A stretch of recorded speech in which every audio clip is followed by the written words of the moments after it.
What's up, animation community? It's Chuck West.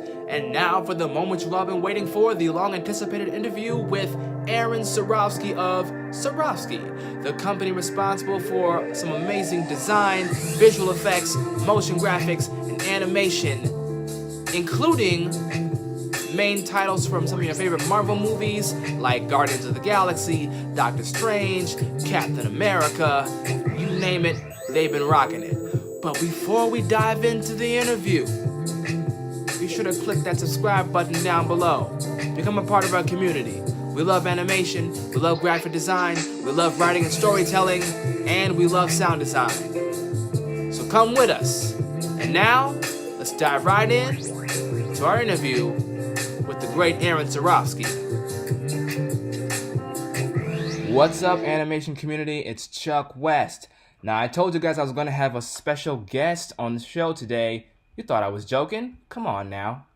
Had to do this for you guys because I really wanted to get a chance to speak with as many awesome people in the community as I can. And the person that I've got on the phone with me today for the past 10 years has really been kicking ass in the motion design community. We are here with Erin Sarofsky of Sarofsky Designs. How you doing, Erin? Good, thank you. All right. Once again, thanks for being on the show. For those who don't know, Erin is the executive creative director of Sarofsky over in the Fulton Market area.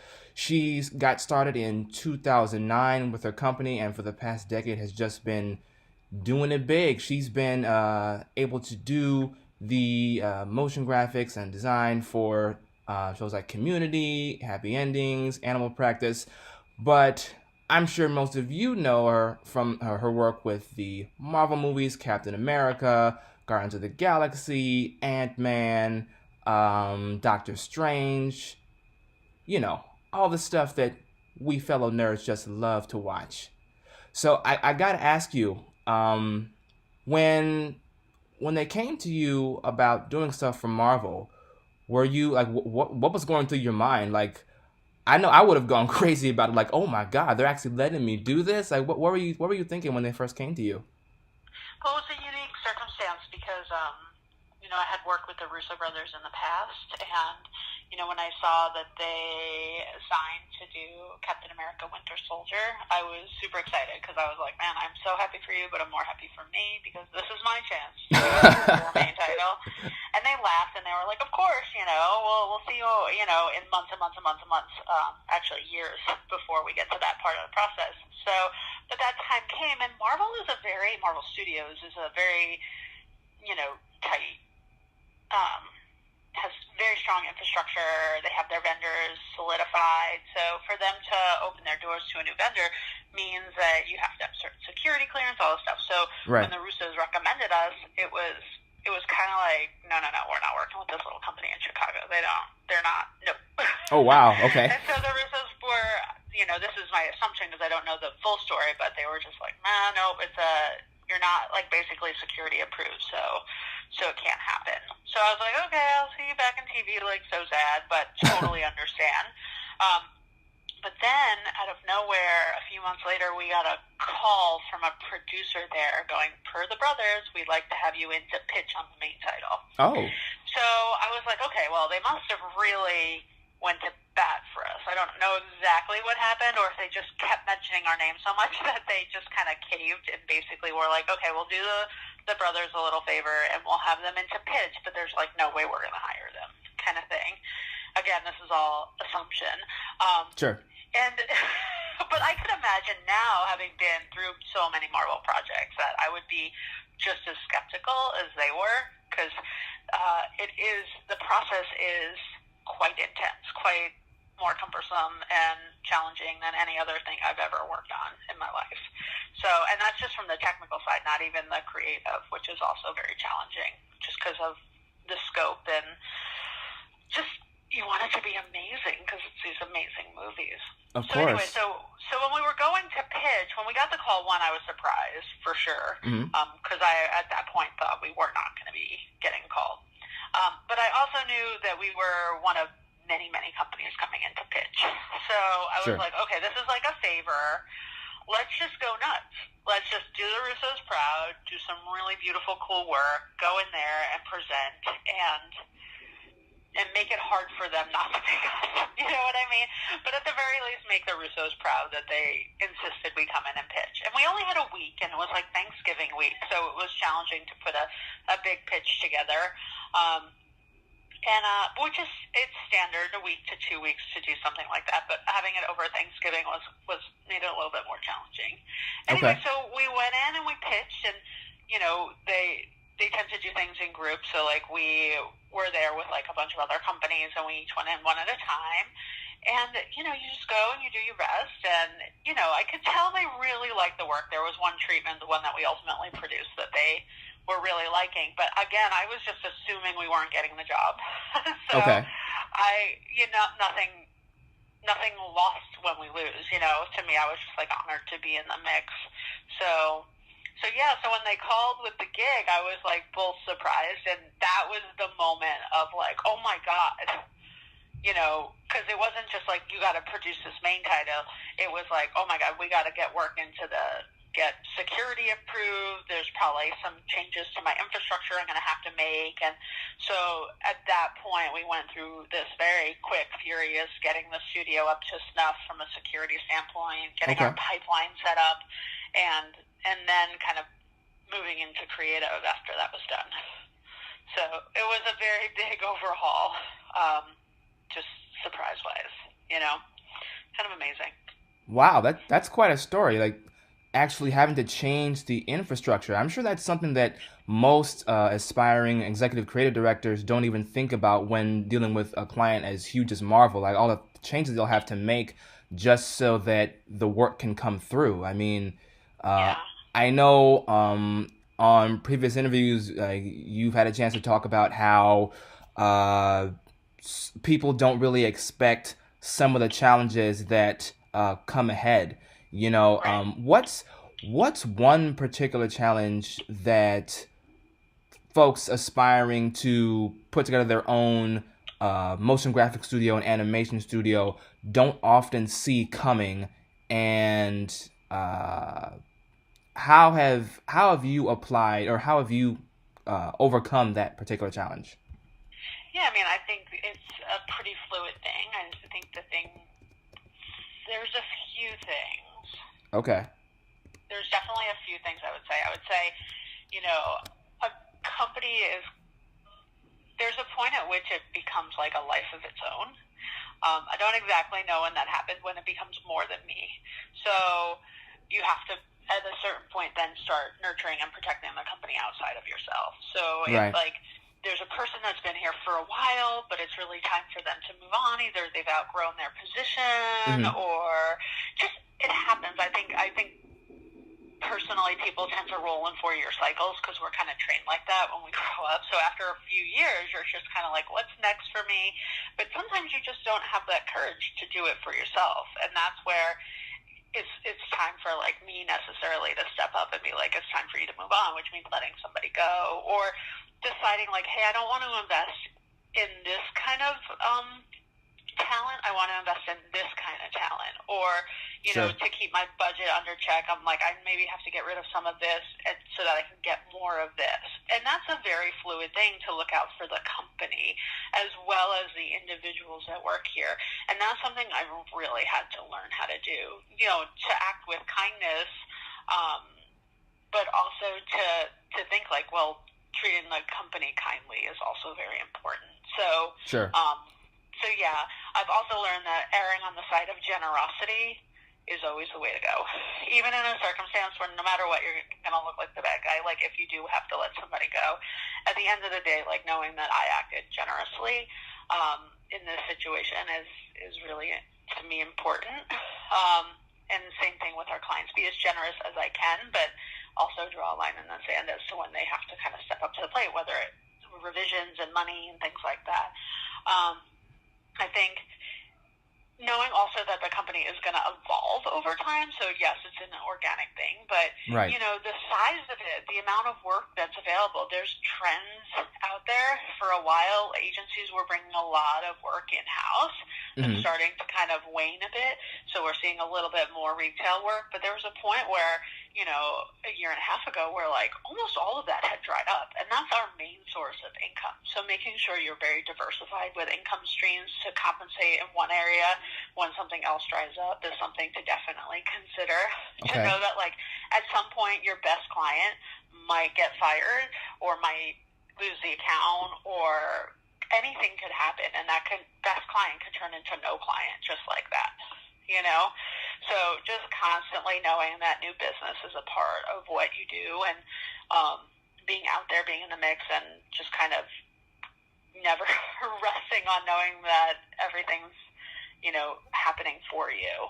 You got to go out there and make things happen, you know? That's a very big thing. What else?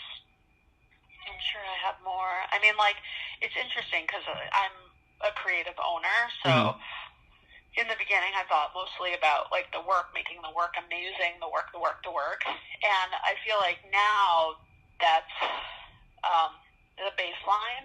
There's so much more to making the work that makes the work amazing besides just the people making the work amazing and the talent there. There's all this other stuff around it. I spoke about in the past, just like all the things that make a company holistic and healthy. It's not just producing and making the work. There's so much more to that. So just being like hyper aware that all of that is going to take some of your time and attention for sure. Yeah.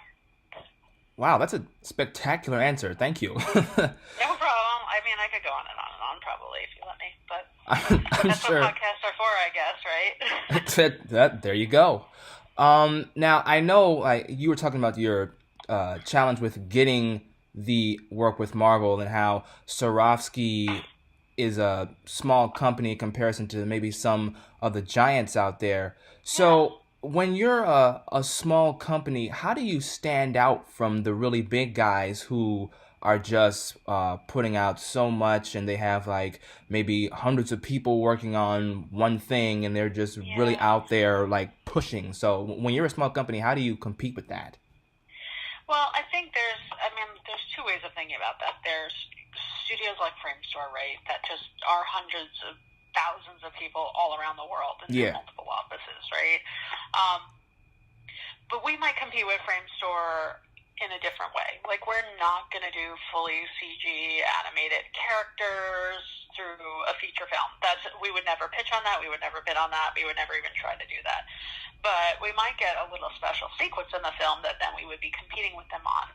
And they have special small design teams. Like the Mill has this too, where they have their design division. And so while, you know, it seems like maybe we're pitching against a large company, we're actually in fact pitching against a few people probably that I've worked with in the past. So, you know what I mean? It's not as large of a scale as that. The thing that's a bummer is that they do have a vast infrastructure to pull from to you know, bring in resources towards it. But the reality is those companies, I don't know that they like actually invest that much in that, and it's not as easy to pull resources in as you think. So it might actually be easier for us because I see all the people I can work with just when I look out my office door. Sure. So I'm like, oh, I can grab him for that, and you know, her for that, and we can start building something here. So that's kind of cool. But I will say this, like, for when you look at our reel, every single piece on it, if you work with us, you're gonna be working with the people that made that. You know what I mean? Right. If you do work with somebody, you know, like Framestore or the Mill, like, you're buying that sexy reel, but you have no idea who made that work, what office or city it was even made in. So, you know, or the tools that contributed it, or to the infrastructure. Like Framestore Chicago is a much different situation than Framestore London. You know what I mean? And even in London, it's broken down into departments and things like that. So I think that's what I think our value is. When you look at our reel, you're getting the people that did that, and you're 100% certain of it. Whether it's a small little social media piece or, you know, big, huge main title, like somebody that touched that amazing work is going to be working on your job. So that's important. Sure. And not necessarily true for any other place. Right. And being a small company, like you said, you get to maintain a close relationship with all the talent that you hire instead of like having to reach out to someone who's maybe in another building on the other side of the world or something like that. But totally. So yeah, that does make perfect sense. Now I know you were talking about the difference between a good creative director and a bad creative director is the idea that instead of dictating exactly what you want your creatives to do, instead you just point them in the general direction of what you might want changed. I think the example that you gave with School of Motion was, I don't say make it 30% bigger. I just say find a way to emphasize this element more, and then just let the person find what solution they think works best. Yeah. Has there ever been a time when simply just dictating it straight up, like do this, has been more effective than what you usually do? Or is it almost... I mean, there's different kinds of artists. So some lean more technical and some lean a little bit more designy, creative. Mm-hmm. And you just kind of got to know your people and what they need when they need it. If you have a client that needs something now and you can tell somebody's sitting there struggling, you don't give general feedback. You know what I mean? You say, to solve this problem, this is what I would do. Okay. And you say that, and then if they're still looking at you, you grab the mouse and you just start doing something. And but every person is different. You know what I mean? Of course. But how I was like to be treated was as a problem solver. I started out just like they did, and I like to be told the paradigm of the assignment, to be given the challenge of it, and to solve for it. And I really used my creative directors, or the most effective ones I've had, were the ones that just told me what wasn't working, like what wasn't coming through. And it's as simple as like, I'm not seeing enough product. Like, this is for a cell phone. They're going to want to see their phone, It could be as, okay, yeah, but I don't understand who is this person and what are they doing there? How do they relate to the show or whatever? So I like those bigger picture questions being proposed to me, and I like to solve for them. But sometimes you have an artist that's like, please just tell me what to do. And that's totally fine, because I've been in this situation, and I would go, okay, this is where I'll start. This is where I would start down the path, move this over here, start that. And usually it's just a nudge when they get going. They get out of that, like, paralyzed, oh my God, the client needs to see this, I don't exactly know what to do, cycle. And works every time. Okay. It sounds like you personally lean more towards the general direction creative side, though. Yeah, give people ownership over their work. If I tell them everything to do, they're not going to feel like they've, done much of anything. Of course. The designer mentality, right? Yeah. Yeah, so I know that you started out in design. Over the years, who have been some of your favorite designers? Like, I love Aaron Draplin. I love his style when it comes to like logo building and all that. But as far as your favorite designers, is there one or two that you could name that you particularly got inspired by? Yeah, I mean, in school I was a little all across the map. I love, obviously, Saul Bass. Oh, wow, yeah. Yeah, I mean, he's amazing, very simple, very minimal.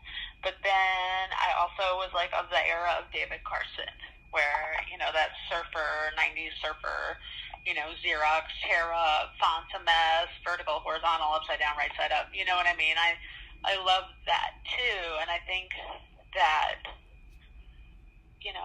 I would say like those two were probably the most influential when I was in school. Just so contrasty, different styles, but of course, but kind of neat. Yeah.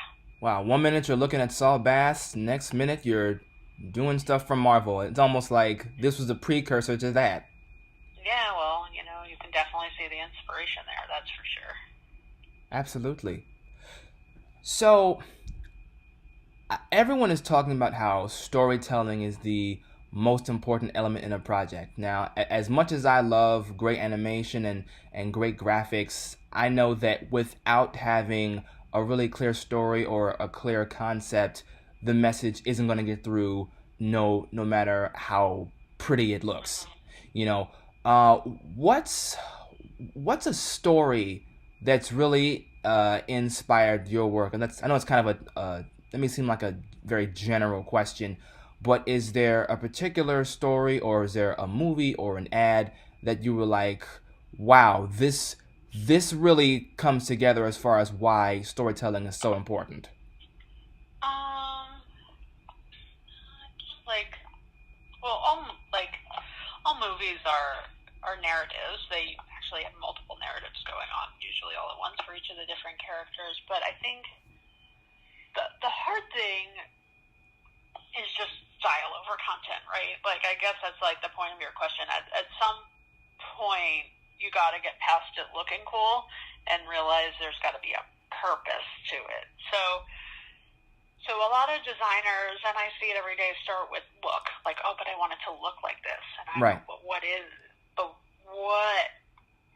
it? Like, and once you define what it is, then you should define how it looks.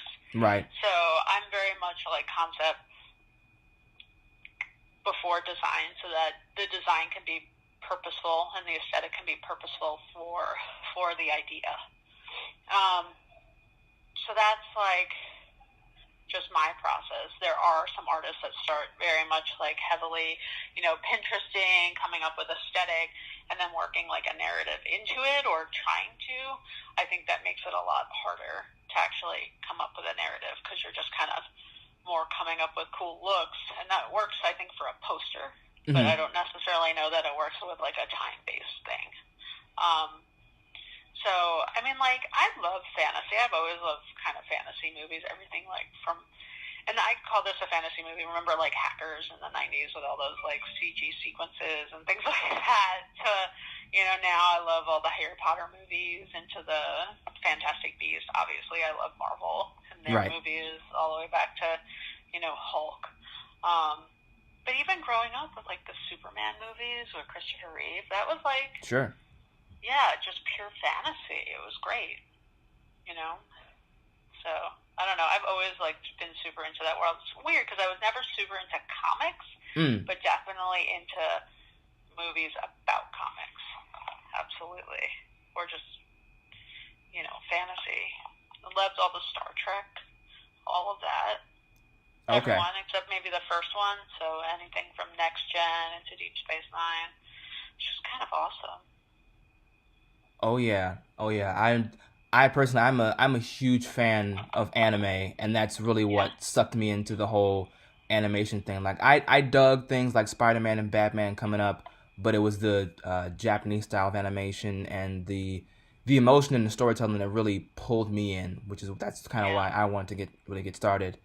Have you ever considered putting together a full featured animated movie? I know you do a lot of motion graphics and VFX for different clients, but as far as just putting like an animated film together, have you ever considered doing something like that? No. Okay. Because, and it's a time thing, and an attention span, and just like knowing what you want to do with your life. To be responsible for production for a feature length animated movie is just an astronomical time commitment. Right. So my attention span is usually like max 3 to 4 months on something that's like super in depth. What would be fun is to do R&D on a movie like that. To be one of the people that are helping to set a look and define it, and to do that part of the process, almost like production design of it, and then hand it off to a different vendor, probably a significantly cheaper vendor too. Yeah. Because for me to ramp up and staff up, it's going to be super premium, expensive talent and all that stuff. I don't really know anything else than that, unfortunately. Wish I did, but I don't. Yeah. Okay. So yeah, doing like R&D, doing dev on that would be cool, but I don't think I have the attention span to do a full-length feature. I appreciate your Of honesty. animation, maybe live action, but definitely not animation. So, yeah. Okay. So I know that you guys at Sarofsky, you've been around for a decade. Where do you see yourselves going over the next decade? Like by 2029, where would you want to be as a company? On that. 2029. That's Yeah. like some future sci-fi shit right there. I don't know. I mean, I'm sure I'm going to be doing a lot of more of the same, but different, beautiful, relevant, evolving, creatively, with people I love and care about. But I'm not, I'm just thinking about that now, like so much of where I'm at now as an artist, not necessarily as a business owner, but as an artist was like end game. Like my goal was to work on Marvel movies. You know what I mean? So, we've got like 7 behind us now. And I'm thinking, God, like what next? Like what big creative things do I want to do next? And that's partly why I have an answer for you about that animated movie question, is because I thought about that and I definitely do not want to do that. Okay. You know what I mean? So that is a big creative question that I'm currently asking myself and have been for a little bit now, making maybe a little bit of a progress on. But then as a business owner, I think a lot about the health of the company, a lot about a diversified client base, and I think like right now that's my main focus, even over personal creative, is making sure we have a healthy, well-rounded company, and then I'll refocus onto, okay, if there was a specific thing that I want to be doing, what is that thing? Sure. So it's kind of an interesting thing because, priorities. I also just had a baby, she's a year and a half almost. So congrats. It's thank you. Late congrats. So that's like a huge part of like how I want to spend some of my time. Like she's growing so fast, and I just want to watch it a little bit. So making sure I am available on weekends and I get home a little bit early enough to see her, at least put her to sleep and take a bath and all that stuff. So, and that's a big time commitment that I was giving to work previously. Like you don't realize it, but like those hours at night at home that I just didn't turn off, I was constantly working.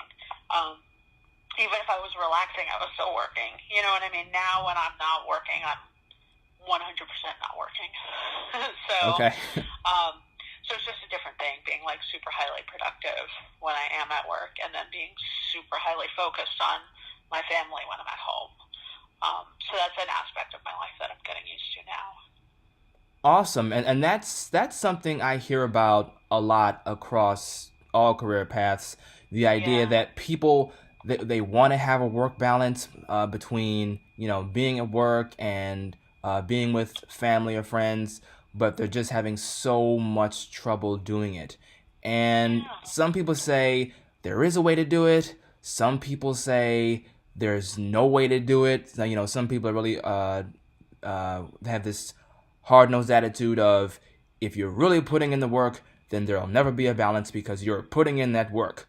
But as far as balancing life and career, how easy or difficult has it been for you, and any advice on how we as a community could balance our home and work life better? Well, I think the idea of having a balanced anything is kind of crazy. Right. There's always one point where something is going to be pulling you for whatever reason. Like after I had her, I had a blood clot, and then all of my attention moved towards my health and my baby, and I brought in some other creatives to help me with the business, right? So I think you just have to kind of sometimes accept when something needs and is pulling more of your attention, to say like it just can't be balanced. Okay. And to say like when there is an opportunity after you've been, like, right now I'm, like, very, very focused on work. So, like, every other night I'm not putting the baby to sleep. On weekends I'm doing Sarofsky labs. Like, I've been traveling quite a bit for work. So it is a little bit unbalanced towards work. But what I'm planning for is once I get through the stage to kind of lean towards a little bit unbalanced towards my family. So it's kind of with intention, knowing that there's just times where things are going to be a bit of a cluster and you're going to have to give your attention to that. But then to know that there's going to be a point where you're going to shift back. And so hopefully you're not just moving from crisis to crisis. I'm certainly not in a crisis mode at work. I just want to give it a little bit extra attention right now because things are going well and I want to use that momentum and blah, blah, blah, blah, blah. Of course. But, you know, things are also really great at home. So my husband's really happy. My baby's really happy. Everybody's healthy. Things are just going and they're moving fluidly. So I just know that that balance isn't like a day-to-day balance. It's over time, you know. Because like day-to-day, it's kind of impossible to be balanced, I think. I think just like the premise of it is impossible. Like there's always something that needs your attention. You know, it could be a client that is all of a sudden like freaking out because they are not sure if they're going to have what they need. And even though you're like, no, everything is great. Like they could just be worried because they have a nervous client, you know, who's right. been screwed over in the past.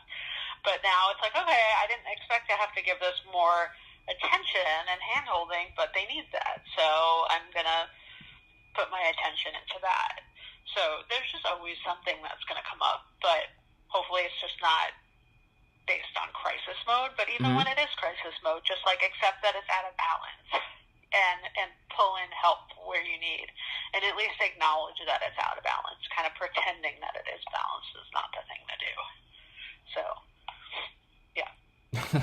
Sitting in a house that's on fire, like, oh, this is okay. Yeah, exactly. You're like, okay, I'm dealing with that now. That has now moved up priority. Okay. Wow, I really like that answer. Thank you, Erin. No worries. Absolutely. So you did mention Sarofsky Labs. For those who don't know, could you give us a quick rundown of what that is? Yeah, so what we've decided to do here, like once a month, we have a weekend workshop where it's a small group, like 12 people. They pop into the studio for a specific subject. The last one we did was called Design for Motion. It was just like an opportunity for people to come in and, you know, maybe experiment with something that they have had on their mind. Some of them did their reel openers. Some of them, you know, had these... had this like series that they wanted to start, so they wanted to do these like animated little shorts, and like because they're working and doing their thing, like they just don't have time to do it. So we had this workshop and a bunch of people came in and kind of experimented with their work. And for the Design for Motion, that was just design still frames that implied motion so that it would be moving into motion later. Okay. The one this weekend that we're doing is main title, which is how do we pitch main titles? What does that pitch look like? What are expectations? How best to go about doing it? What are the difference between pitching for main on ends and features versus main title sequences for television, because it is very, very different. And what are just the expectations? So talk about the process there and kind of help people put together their own pitch. You know, whether it's a brief that we give them for something we've already done or a show that they have an idea for, or, you know, it could be anything. So that's this weekend, and it's already full, which is good because it's Friday. Right.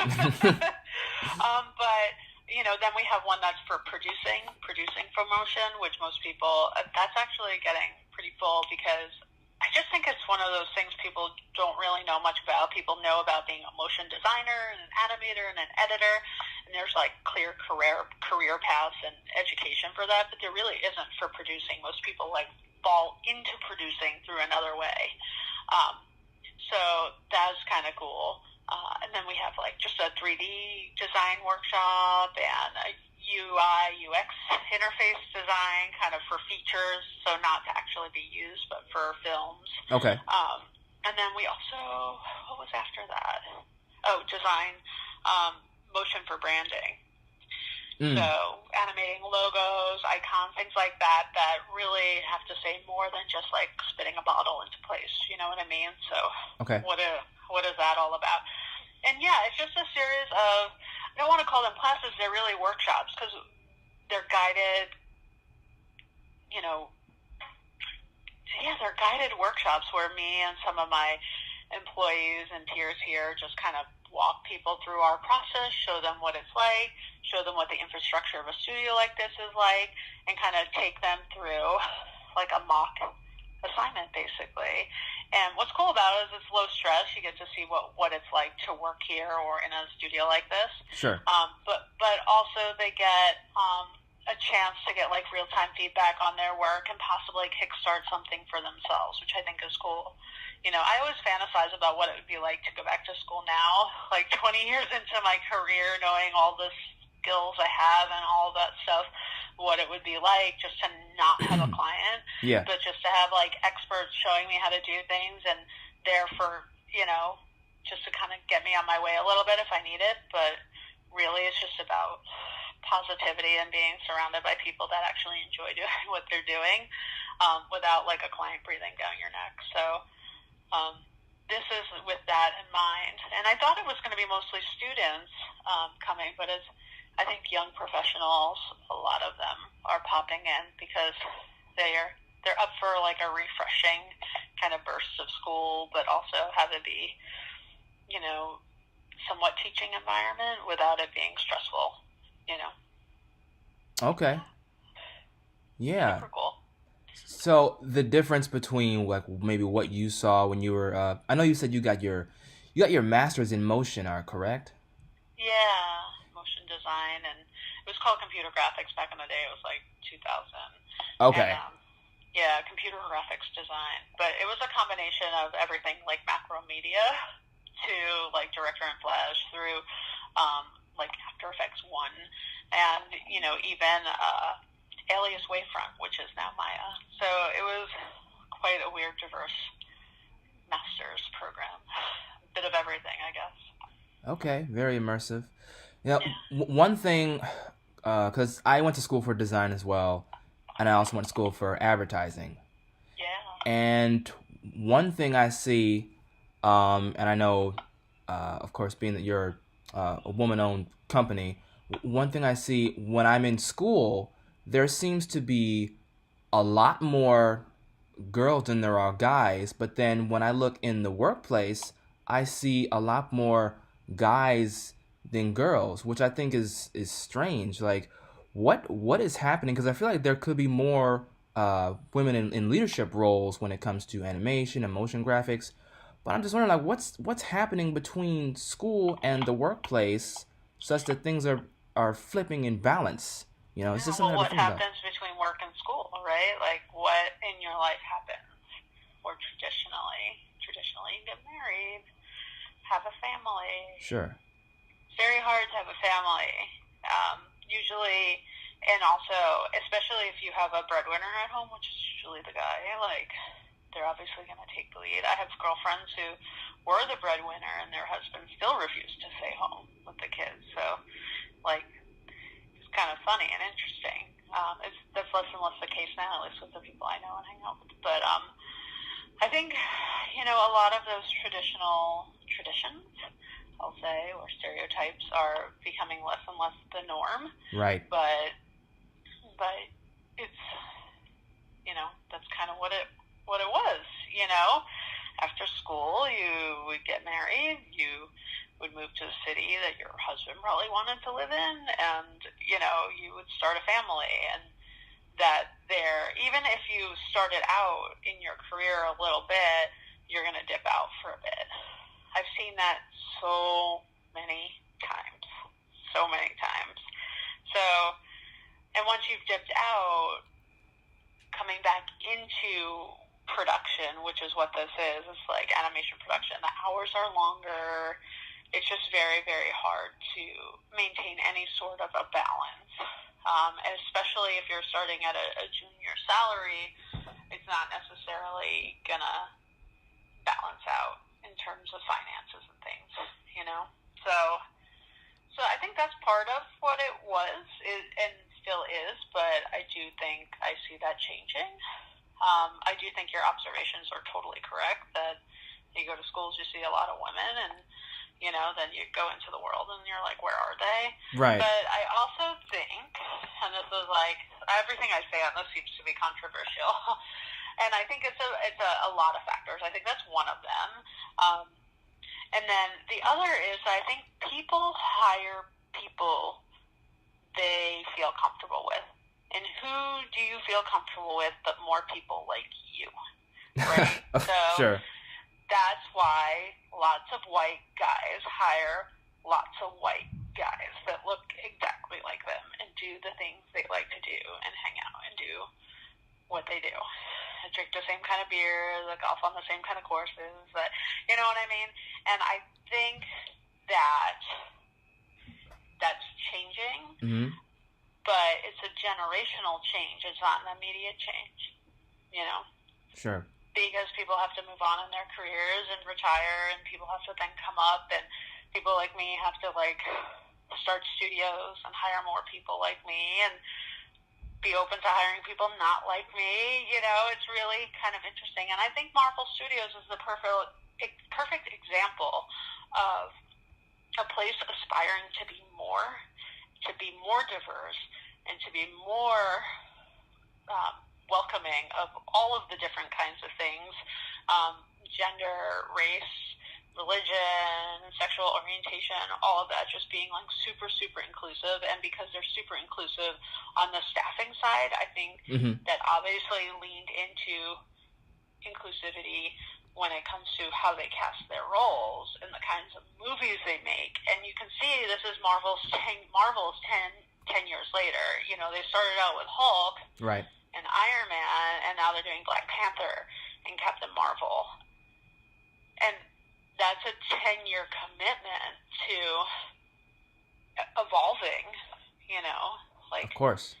Yeah, but that doesn't just happen overnight. And I think that it could, maybe, if we all, like, collectively decided to probably go against all our human impulses to, like, just be around people that look and act and talk and be like us, you know? But I think that's, I'm not like an anthropologist or a sociologist or anything like that, but that's what I see. I see people who hire people that look like themselves and talk like themselves, and I think that's why there aren't as many women in power, or, you know, all of that. I think that's part of it. So it's going to change, because it has to change. And now there's the whole Me Too movement where bad behavior is being called out. So people are feeling the pressure to change. Right. That wouldn't necessarily have felt that before.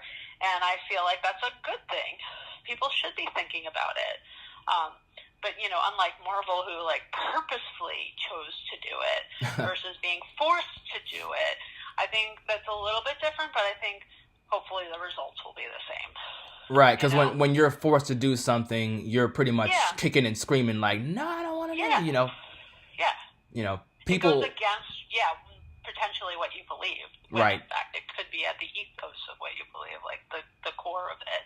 But I do think, like, then just having more diversity around you, I think that's just a healthy, good, natural thing.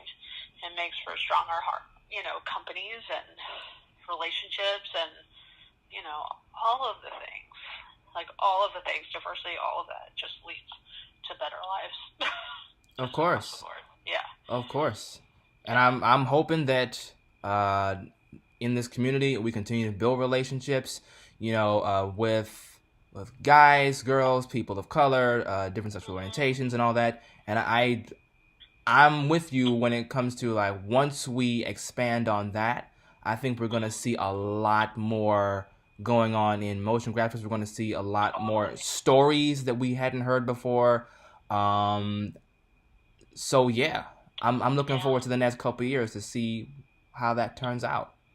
Yeah, I think you're going to see lots more into the Spider-Verses, and all that stuff. It's I don't know, it's a really good time, and it's nice to be a part of, like, a change. But you know, it's like, also, this company's been around for 10 years. I was working 10 years professionally before that. it's just not an overnight thing. But I'm glad there's so much dialogue around it that people